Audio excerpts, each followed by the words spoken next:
Namaste, namaskaram, vanakkam, namo namaha, Jai Ganesha. Please visit our website at classicalyoga.org, and there is a donate button if you would like to help us out. Today's podcast, the goal and the ways to the goal, the circular wisdom of the Hindu yoga Dharma. The games of life.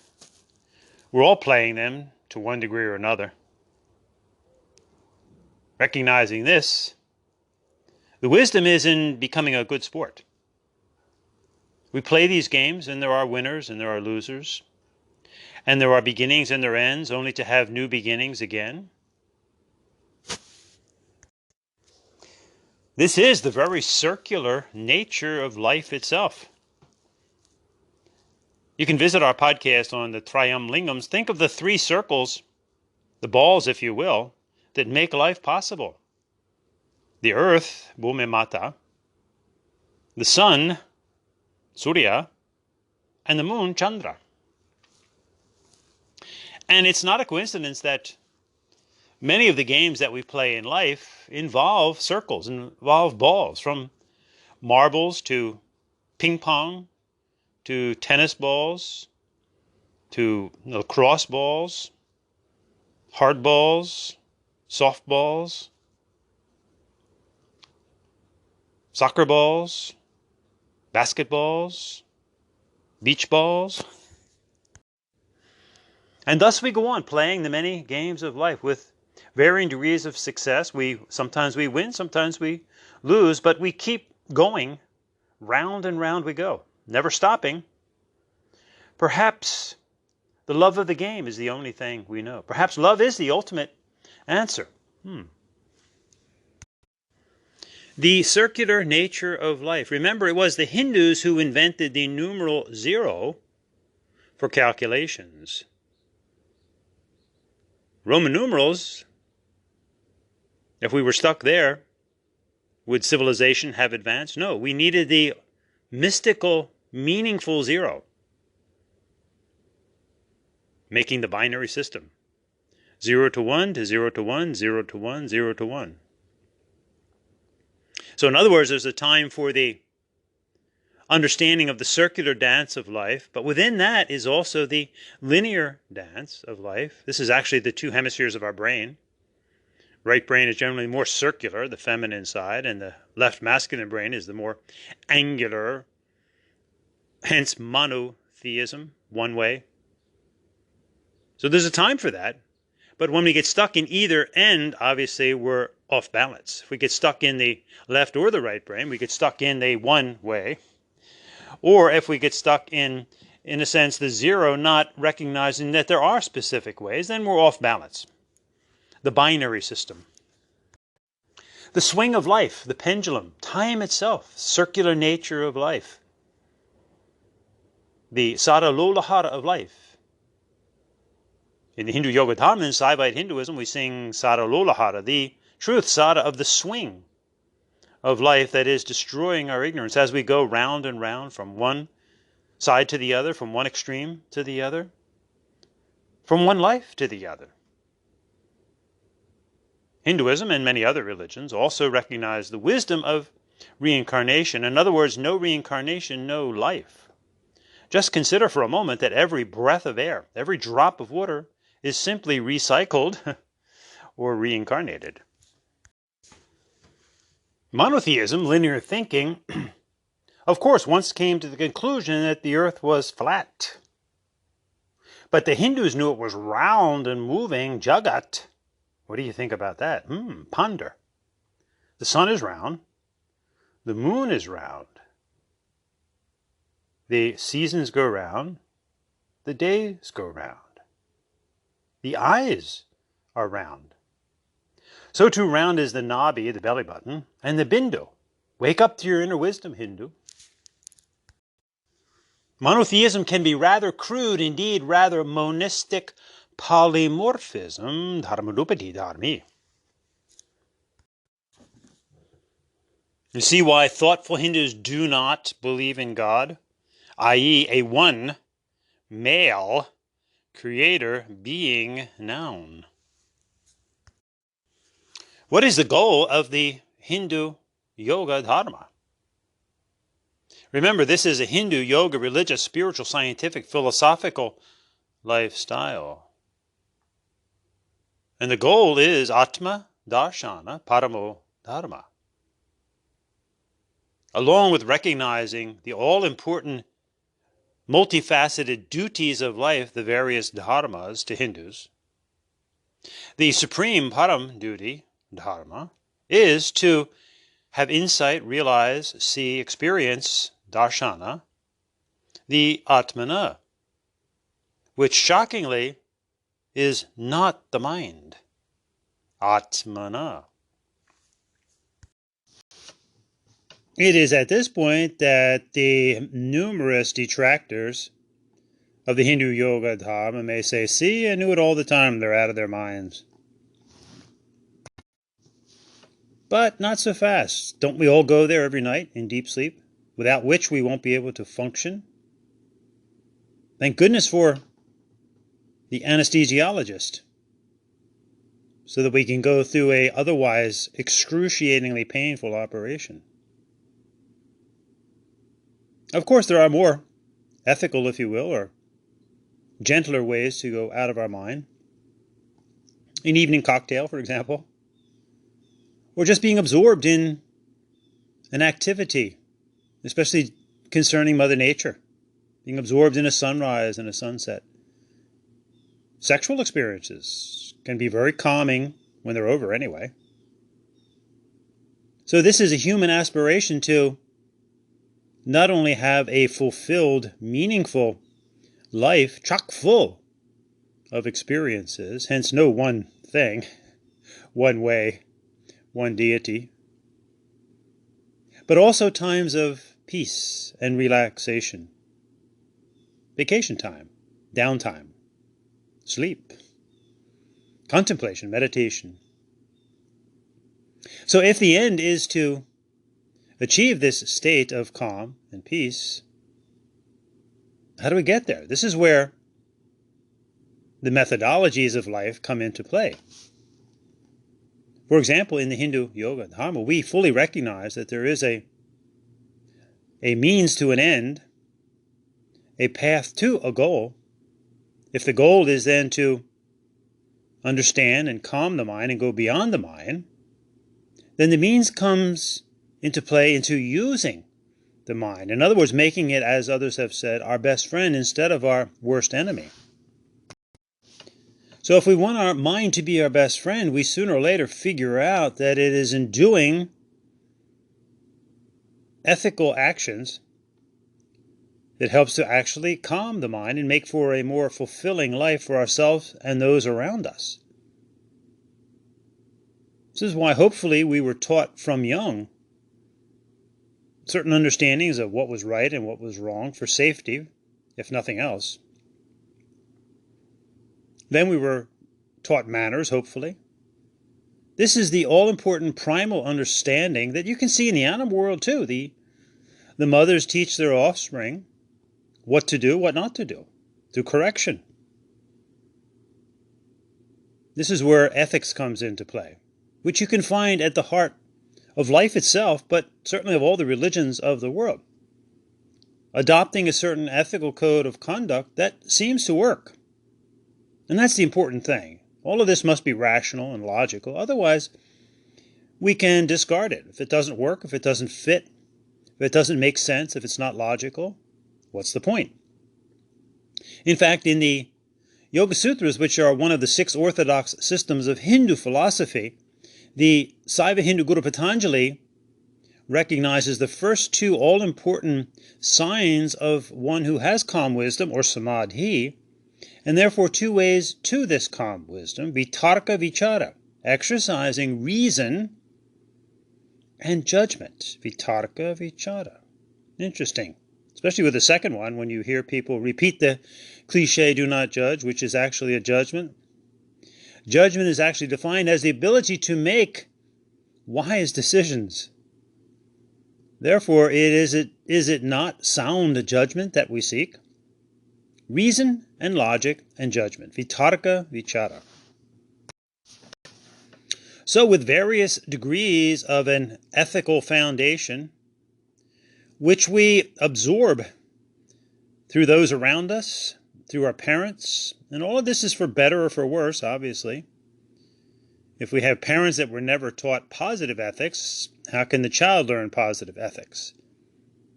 But we continue to learn and absorb what's right and what's wrong when we go to school. Just living in society, in the workforce, and certainly in the various religions of the world. So it's a learned process that comes to us in many ways. Now, it's not a coincidence that in the various religions of the world, they all have their ethical codes of conduct. And again, these have to make sense to the individual. This is what Hindus call the very first yoga, called karma yoga. Now, it's important at this point to point out that this word yoga, which is a Sanskrit Tamil word, and Sanskrit is the religious language of Hinduism, this word has been sorely distorted, when in actuality it simply and profoundly means to yoke or join, Y-O-K-E, to one's atmana, that which is not the mind, and then be absorbed in a greater source of that which is not the mind. So let's pause for a moment and describe what is this atmana, or that which is not the mind.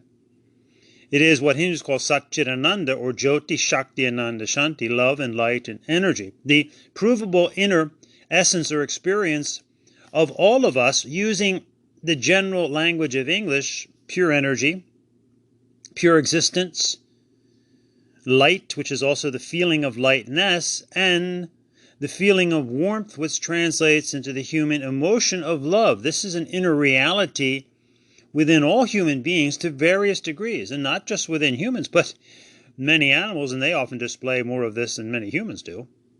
It's in the animals as well. This pure existence, pure consciousness, if you will, energy, light energy, sound energy, inner experience of light. Remember, without that, you wouldn't have dreams or visions, imaginations, and the feeling of lightness, and also the inner feeling of bliss or love. Satchit Ananda to the Hindus. This defines what we call the Atmana, that transcends the mind, but is temporarily inhabiting, just like we temporarily inhabit a vehicle, it's temporarily inhabiting this vehicle of the body, mind, and emotions.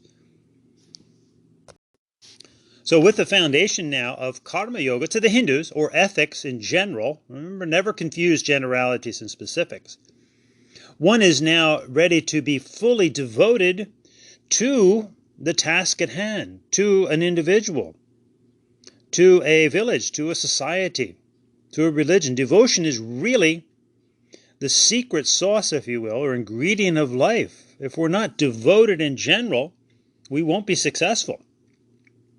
Devoted to ourself, to our family, to our friends, to our job, to our hobby, to our sport, to our religion, whatever. It is devotion that allows us to achieve ongoing success. But remember that ethics or karma yoga is first, because, importantly, we can be devoted to the wrong thing or the wrong principles, which we need then to unlearn. So with a good foundation of an ethical understanding of life, then we become fully devoted. This is what Hindus call bhakti yoga. And again, it's not a coincidence that in all the religions of the world, devotion is really the key, the highlight. You can always tell the religion in question by their devotions. When you hear the 5 times daily call from prayer, you know that something's happening in the mosque. When you hear the shofar, something's happening in the synagogue. When you hear gospel singing, perhaps, or the preacher's voice, you know something's happening in the local Baptist church or Christian church or Catholic mass. When you smell agarbati, the incense, and you hear the ghanta, and you hear the Sanskrit chants, you know something's happening in the Hindu ashram or mandir. So devotion is really the highlight of all the religions of the world, ideally predicated on the first foundational ethical understanding. Again, generalities, but specifically for Hindus, this is karma yoga and bhakti yoga.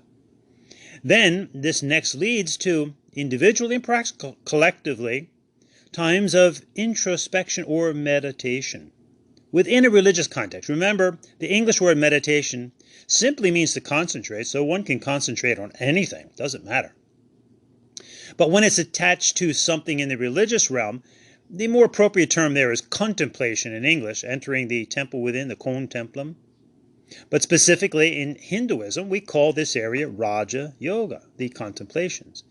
And keeping up this actually circular process of Karma Yoga, Bhakti Yoga, Raja Yoga produces the ongoing experience of inner awakening or enlightenment. Enlightened we're meant to be. Inner awakening, those aha moments, and also the feeling of lightness and joy and happiness.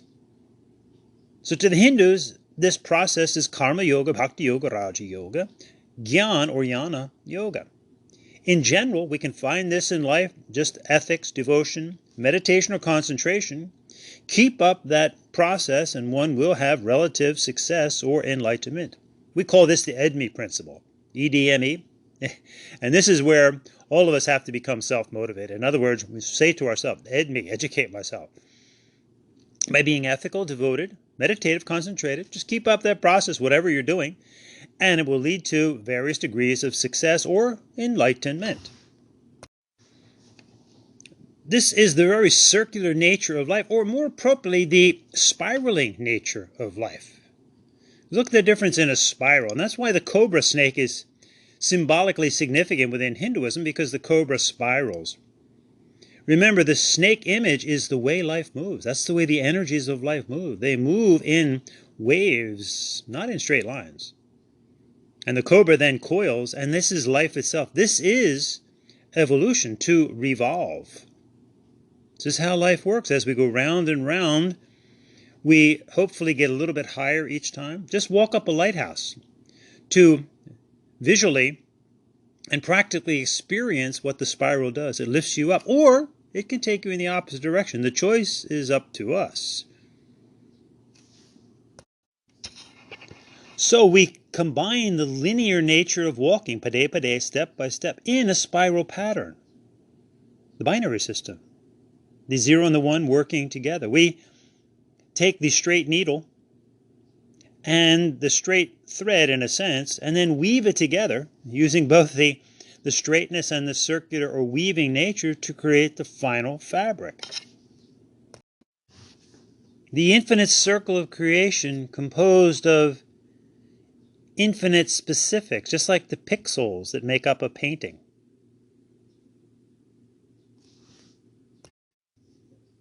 Hakuna Matata, the circular nature of life. Just imagine walking around the earth. It may seem like you're going in a straight line, but you're also going around the earth, step by step. Now, Hindus also refer to their religion as Sanatan Dharma, or eternal Dharma, which is simply and profoundly just recognizing the circular or eternal nature that is life itself. Now, except for the fundamentalist Hindus, and there are some, of course, because again, it's an off-balanced mind to the fundamentalist Hindus. They see this as Hinduism is the eternal Dharma, right? No, it doesn't mean that at all. It means that life itself is eternal. It is circular. And where's the beginning or the end on a circle? It just goes round and round. Yet from an unbalanced viewpoint, it seems like at times we're going in a straight line. In other words, 0 to many is closer to reality, hence the Sanskrit, Tamil, Hindu neuter term, Brahman, for the Big Bang, you see. From 0 to the 1 many. Remember, there's no one of anything, except as an indicator. Everything is a composite. It's interesting when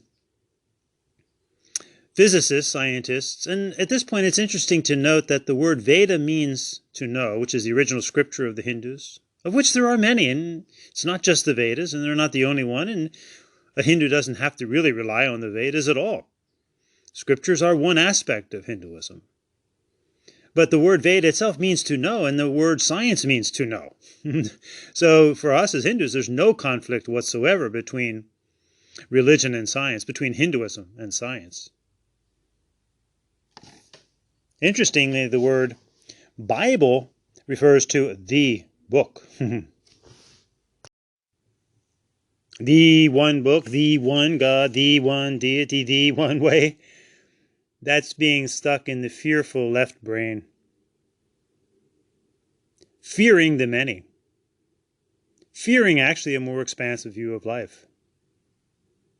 So too, when one is stuck in the right brain, if you will, the misguided universalists, for example, they're fearful of accepting a way.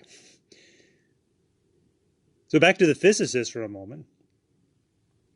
So interestingly, when they first discovered the atom, if you will, and remember, nobody's ever seen an atom, so much for the unseen worlds. We deal with this all the time. And how many of us see what's going on inside of our own physical body?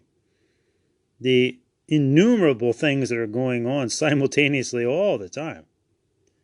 But when they first discovered, if you will, the atom, the very name atom meant indivisible. They thought they'd finally found the one thing. But of course, we all know what happened when they split the atom. Kaboom! A whole other world arose within. So zero to many is closer to reality. Time for one, time for zero. This is what makes life work, the binary system. This is living what Hindus would call a sattvic life, a balanced life. Actually, in the brain itself, it is the corpus callosum that connects the left and right brain. And it seems to be that all of these experiences that we're going through, left and right brain, this sadhalo lahara, this swing of life, is actually developing that central connection, the corpus callosum, so that we can more adroitly go from left to right. In other words, there is a time to go left. There's a time to go right. Just look at how, quote-unquote, high intellectuals in politics fight back and forth between right and left, not really realizing that without left, there's no right. Without right, there's no left. In other words, there's a time to be conservative. There's a time to be liberal. Look how we so easily, especially during our middle years, get so stuck in our individual existence. But at that point, it's a good time to take a reality check and realize we're just one of 8 billion people on the planet. Our little life, in that sense, is about as significant as a grain of sand on the beach. Look at all the empires that have come and gone. Look at all the humans that became demigods. The pharaohs, Caesar, the Assyrian kings, the Babylonian kings, Alexander the Great, the Roman Empire, even the British Empire. Where are they now? At the moment of death, and whatever we think happens after that, is not everything gone? All the friends, all the good times, all the bad times, all the money, all the possessions, all gone. And this is where religions really enter into the picture. Obviously, they also focus on what's going to happen after this physical existence, but importantly, they deal with what's happening while we are existing. It's the purpose of our life while we're existing. Is it not, again, to strive to be ethical and honest, hence codes of living? Does it make sense to be devoted, to be meditative, concentrated, if you will? To seek harmony with our fellow human beings, with the planet, with the animals. This is actually the essential meaning of the English word religion. It comes from religare or religio, which means to bind, to link, to tie. In other words, people are just trying to figure out what life is all about. So that's become obviously a general term because English is the common language around the world. But specifically when we're talking about the Hindu yoga dharma or Hinduism, the Hindu religion, we use the word dharma, which has a very similar meaning. Comes from dri, meaning to hold, just trying to figure out what holds life together. And so there's the specific path, if you will, of Hindu dharma, Hinduism, the Hindu religion. So too with the Hindu word yoga, again, been very distorted, but It has a very similar essential meaning from yuj to yoke, Y-O-K-E. In other words, figuring out what yokes or binds an individual together, families, societies. So again, always respecting generalities and specifics. As Hindus, we like to look at the generalities to induce a sense of fellowship with our other religions, our fellow human beings on the planet, but also respecting the specifics of the Hindu yoga dharma. A nice way to look at this is, again, take the analogy of the mountain, right? If we want to reach the top of the mountain, we have to choose a path, relevantly the various religions of the world.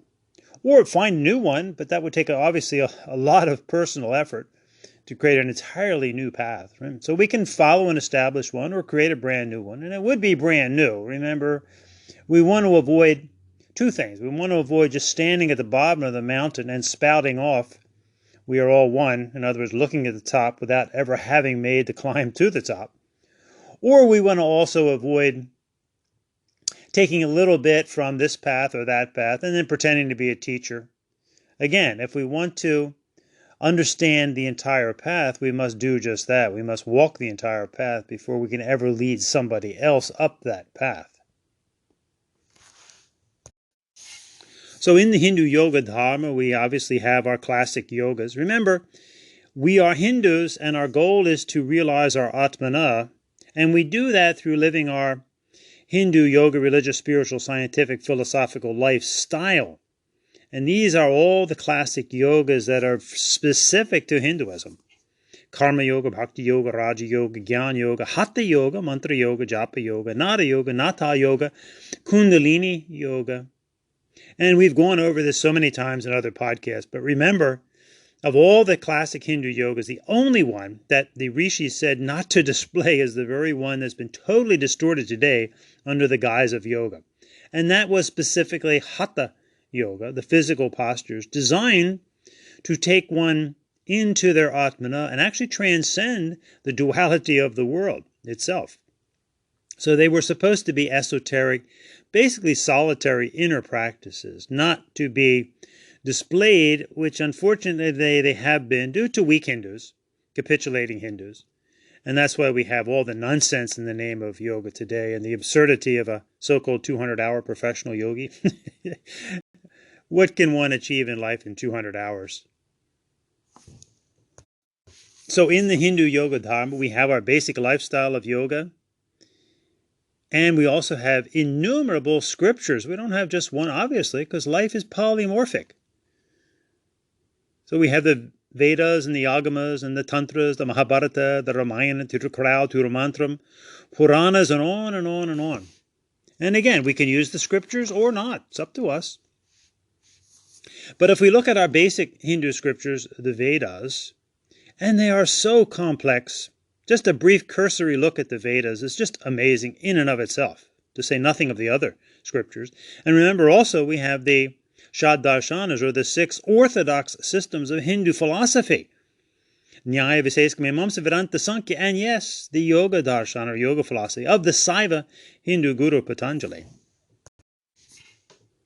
So if we look at the Vedas, and we don't know how old they are, they're thousands and thousands of years BCE. They obviously preceded the monotheistic religions, but essentially these are called Shruti, or simply the inspirational wisdom that came to the rishis, or the sages, who lived in the Indus Valley region and throughout perhaps India. They're doing uncovering archaeological discoveries, in South India now. So we just don't know. When it gets that far back, who really knows? That's why, again, why we need to take all of our scriptures with a grain of salt and glean out what we can. But remember, always keeping in mind that the goal is Atma Darshana.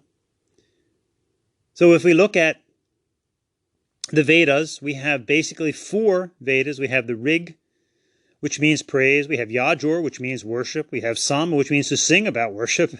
And Atartha, or special knowledge, right? About a stable mind. Huh?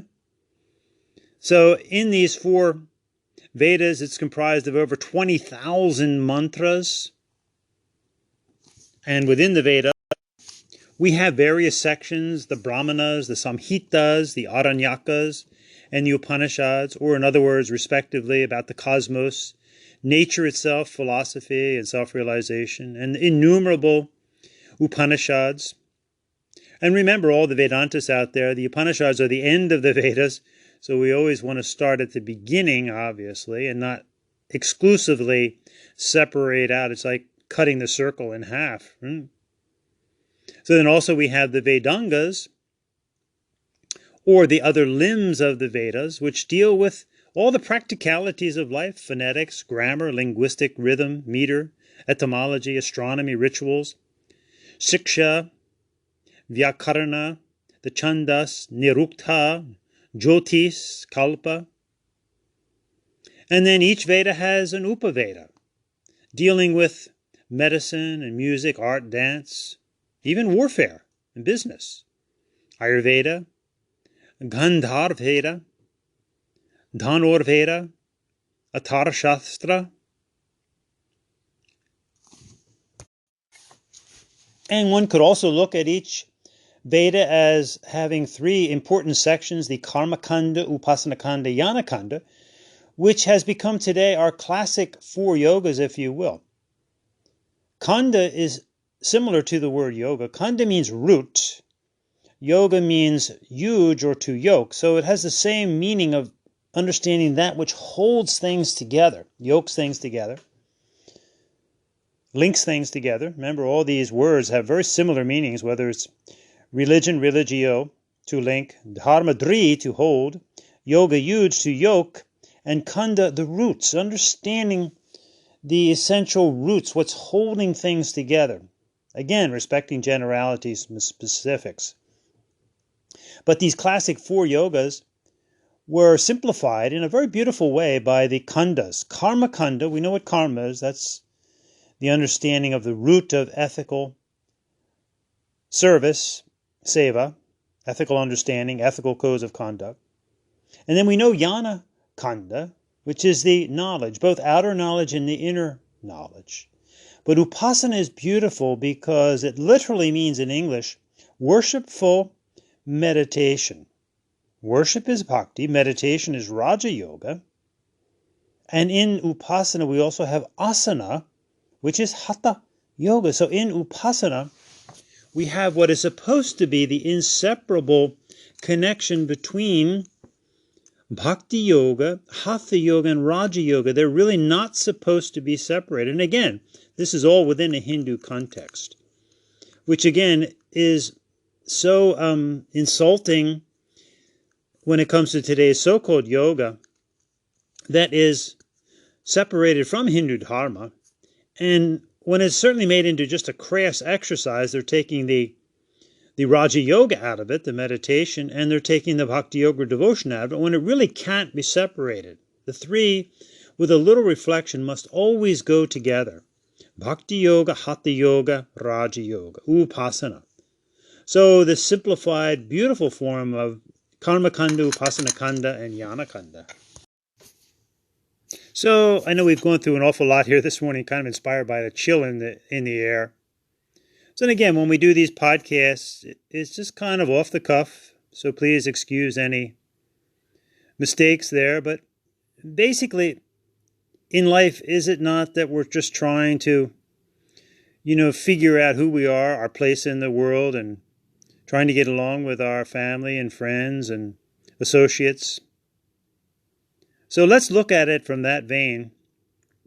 And whether we choose to follow a religion or not, right? We're all seeking this understanding of who we are and why we're here. What's going to perhaps happen after physical death? We don't know for sure. So let's look at the Vedas. And with all of this complexity, let's look at the very beginning and the very end. So obviously starting with the end, it's interesting. They introduced the principle of the Sangha Chadvam, or coming together as a united family, a sangam, if you will. And remember, again, respecting generalities and specifics, you all have your individual families, but you respect the families around you. So too with the religions of the world. They're like, in a sense, large individual families, and hopefully we're respecting the other families of the world. So remember, for all of us as Hindus, we're Hindus. We're not Christians, we're not Muslims, we're not Jews, but we respect them. They're our fellow human beings on the planet. But there has to be mutual respect. It has to be a win-win situation. It can't be just one-sided. So if we look at the very end of the Vedas, it's beautiful. Samani vaha krutihi. Samana hridayani vaha. Samanam astu vo mano. Yata vaha susaha sati. So we are united in our resolve, in our willpower. We're united in our hearts. We're united in our minds. Therefore, we're going to live in unity, or happily ever after. So the word samana, samani, samana, samanam, it has a beautiful understanding of tranquility, of peace, and being united. So samani vaha krutihi, we're peacefully united in our resolve, in our willpower, in our aims, as a united Hindu family. Samana hridayani vaha, we're peacefully united in our hearts. That's bhakti yoga. So resolve, aims, willpower, that's karma yoga. Our hearts, bhakti yoga. Samanam astu vo mano, we're peacefully united in our minds, raja yoga. Therefore, we will live as a united Hindu family. Yata vaha susaha sati. Susaha sati is interesting because it also has the word has in there, which means laughing, to live in peaceful or joyful, happy unity, live happily ever after. And it's not a coincidence that in the Vedas, our primal deity, Ganapati, is called Brihaspati. The great expansive Bri, which is where we also get the word Brahman, the expansive nature of the universe, the Big Bang. The great expansive Bri, laughing Has, deity Pati, Brihaspati, Mahaganapati. Taking life seriously, but not too seriously. So this is our goal, to live as a united Hindu family with willpower and resolve and aims. We know what our aim is, Atma Darshana Paramo Dharma. And to live united in our hearts, devotion, bhakti yoga. To live united in our minds, Raja yoga. To study, to have sportsmanlike conduct in our debates and conversations, one with the other. Therefore, we will live in a state of joyful unity. Now, we full well realize that this is idealistic, for we have yet to figure out how to live in harmony. As humans in general, and certainly as Hindus, we have a long history of conflicts between ourselves up to the very moment. But if we don't set an ideal goal, what's the point? Huh? So let us remember as Hindus, 2 sets of 3. And remember Vitarka Mudra. You know what that is, when you hold up the 3 fingers and the thumb and first finger touch together. Vitarka again means reason and logic. Does it make sense? 2 sets of 3. Remember India, Bharat, we have many synonyms. We have to respect them all. Don't exclude them out. So India is the country. Indian is the ethnicity and or nationality. And Hindu is the religion. They can be the same or they can be very different. Next set of 3 is to recognize, number 1, that we are Hindus. And again, there are many synonyms. Rita, Dharma, Vedic Dharma, Yoga Dharma, Sanatana Dharma, Brahmanism, Hinduism, Hindu religion, Sabeka, Sarva Ekam. But we are Hindus. That's what we're known as. Again, we don't want to fall into the trap of the invaders, divide and conquer. We are Hindus, and our goal is Atma Darshana, and our way to get there is yoga. 3 simple words, Hindu, yoga, Atman. This will help to bring us together as a united Hindu family. And this is perfectly in conjunction with the Vedas. Indu Hindu samudra diyarti vayubhir. Indu Hindu, remember, using the H doesn't change the meaning at all. We'll get into the meaning in a moment, but Indu Hindu, same thing. Just like Siva, Shiva, Sakti, Shakti, Santi, Shanti, same thing. Different pronunciation, that's all. Indu Hindu samudra diyarti vayubhir. Fellow Hindus, with the support of your breath, grab a hold of the cosmic ocean within. Atma Darshana and beyond. So again, the goal, Atma, Vidmahitva sahasras atman. Give us the knowledge of Atma Darshana. So there's our goal, bringing us together as a Hindu family. And how do we do this? Through living the Hindu yoga, religious, spiritual, scientific, philosophical lifestyle yoga, karma, bhakti, radhyana, hatha, mantra, japa, naranata, kundalini. Again, from the Vedas. Yoge samana parivam sapta shavato ratto gat. It is through living this lifestyle of yoga, all the yogas, that within this human body we find our tranquil inner nature. Yoge samana parivam sapta shavato ratto gat. And remember, Hindus, to light your diya every day, your in diya, the diya within, recognized by the bindu that we put on our forehead. And in the Vedas, the rishis would refer to themselves as bindus. Puram bindu vajri purush tutaha. Ancient bindu, Hindu, soulful warrior. Be the youthful, loving warrior that comes from the heart chakra. Not a person of violence. And not a coward either. But a youthful, loving warrior coming from the heart. Where we symbolically place Skanda Muruga, Krishna, Hanumanji, Durgama. Become that youthful, loving warrior. All three, or it doesn't work. Youthful, loving warrior. Bhala Priya Ananda Vira. So we may or may not come from India. We may or may not be of Indian nationality or ethnicity. But we're all Hindus. And as Hindus, we do yoga, all of it, to reach Atma Darshana. This would go a long way to help create a Sangam, a united Hindu family, within which we respect the various sampradayas and the various Ishtadevatas. But of course we do recognize Mahaganapati as our foundation, the earth element, first chakra, memory, never forgetting who we are, Mahaganapati. So remember, fellow Hindus, we are a Hindu family, Saiva, Vaishnava, Shakti, the three. So let us live in harmony and follow the Dharma and plant your yoga tree, because we all do karma, bhakti, radhyani. This is Hindu Dharma, Om Shanti. Ganapati, Muruga, Shiva, Shakti, Saiva Dharma. Ganapati, Krishna, Vishnu, Lakshmi, Ganapati, Hanuman, Sitaram, Vaishnava, Hindu Dharma. Durga, Lakshmi, Saraswati, Kali, Durga, Parvati, Shakti Dharma. We are a Hindu family, Saiva, Vaishnava, Shakti, the three.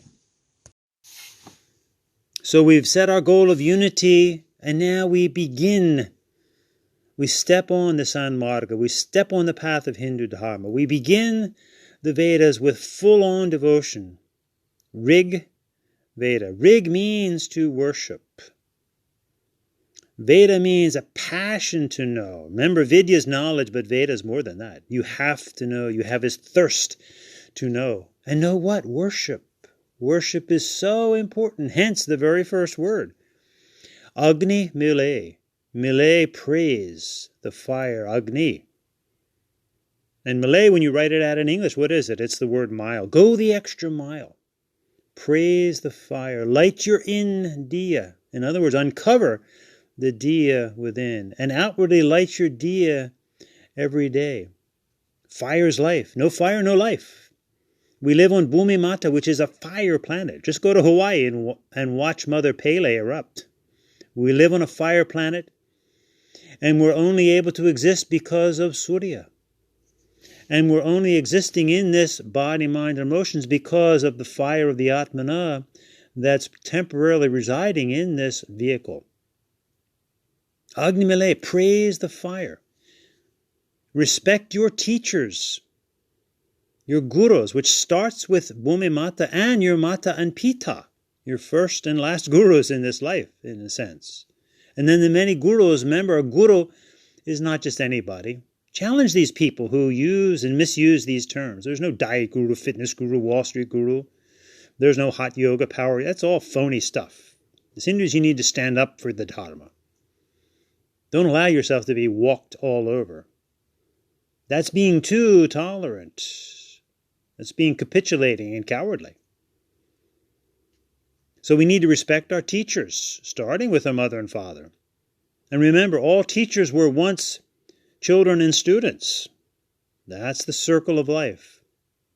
Child to parent, student to teacher, and on we go. So respect your gurus, your purohits. Second word. Agnimale purohitam.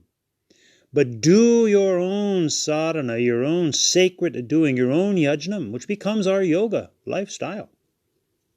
Become disciplined. Learn and do your disciplines, Shastras, sadhana, and become a united Hindu family sangam. Shastras, sadhana, sangam. Agnimale purohitam yajnasyam, do your sacred doing. Devam, respect all the shining ones, male and female, Deva and Devi. Devam. Agnimale purohitam yajnasya devam ritvijam. Victory, vijam, to Rita, to Bhumi Mata. First and foremost, we're on planet Earth. We need to respect her. Stop polluting her. All of you in India, what are you doing throwing trash everywhere? Horrible, horrible, horrible. We need to set an example. Victory to Bhumi Mata, Mother Nature, our home, our earth home. And implicit within the word Ritvijam are the 7 hotars, those who take care of the sacred fire, which is also the sacred fire within you, the Ayodhya, the row of lights, the Diwali, the 7 hotars, the 7 chakras. Ritvijam, Hotar, Potar, Nestar, Agnid, Prasatar, Advad, Yu, Brahman, Muladhara, Swadhisthana, Manipura, Anahata, Visuddha, Ajna, Sahasvara. So, prior to physical birth, we're in that no-thangness experience, the zero. We enter into the womb as the zero too. The coiled up fetus, the lingam, the wisdom of the Shiva lingam, the ellipsoid, the eye of the storm, the black hole, the eye of the hurricane. And after 9 months, we come bursting out into the world itself of Nam and Rup, of name and form, and we find our ways in life. We find our paths. Hopefully we find our religion, to us as Hindus, our Dharma. So we've followed Hindu Dharma. And within this life experience, through our various ashramas, brahmachari, grihastha, vanaprastha, sannyasin, we have periodic moments, hopefully every night, of that zero experience, and certainly in contemplation.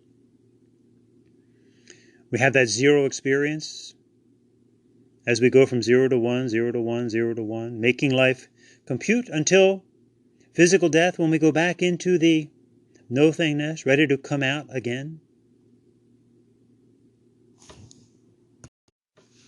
The goal and the way to the goal, the circular wisdom of life, the circular wisdom of Hindu Dharma.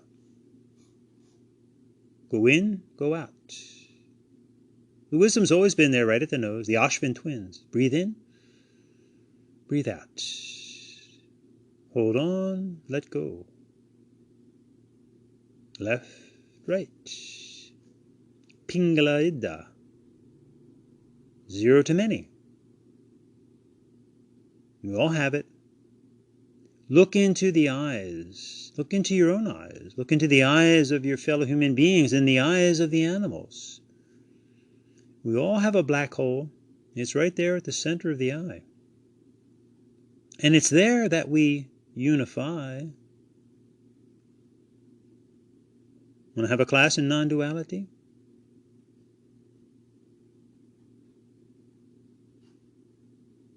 Want to have another one? That black hole is called the pupil. And at that level, we need to keep our mouth shut. Om Tat. Then Satchidananda. Mauna Vakya Parabrahman. Silent speech.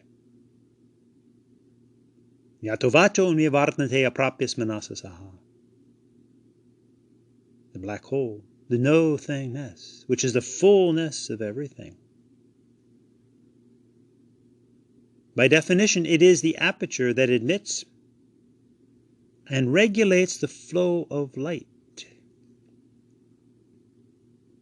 thus perceiving Durga-like, blossom out into the unique flowering colors of the iris. No two are alike. The beautiful eyes of Ma Parvati Meenakshi. Envision prosperity, Ma Lakshmi. In light we're meant to be, Ma Saraswati. Find that flow. Follow the Dharma. And protect the Dharma, and the Dharma will protect you. Love your fellow human beings, but be proud to be a Hindu. Say to yourself, I've got a dot on my head, and it's really, really red. It's a bindu, because I am a Hindu, and I am proud to be a Hindu. What about you? And I do yoga, because it is Hindu. Karma, bhakti, hatha is too. Rajagyan, it's all yoga, it's all Hindu, it's not bogus. Karma, bhakti, rajayana, this is the way to nirvana. In Tamil land, chariye kariye yoga manyanam. This is the same as we just told you. Saiva Hindu Guru Patanjali. Yamaniyama asana pranyama pratyahara dharana dhyana samadhi. Please, world, how many times do we have to tell thee all of yoga is Sanatan Dharma? This is Hinduism. Watch your karma kanda, upasana kanda, yana kanda. Om. Shanti, Shanti. Peace through justice. Shanti.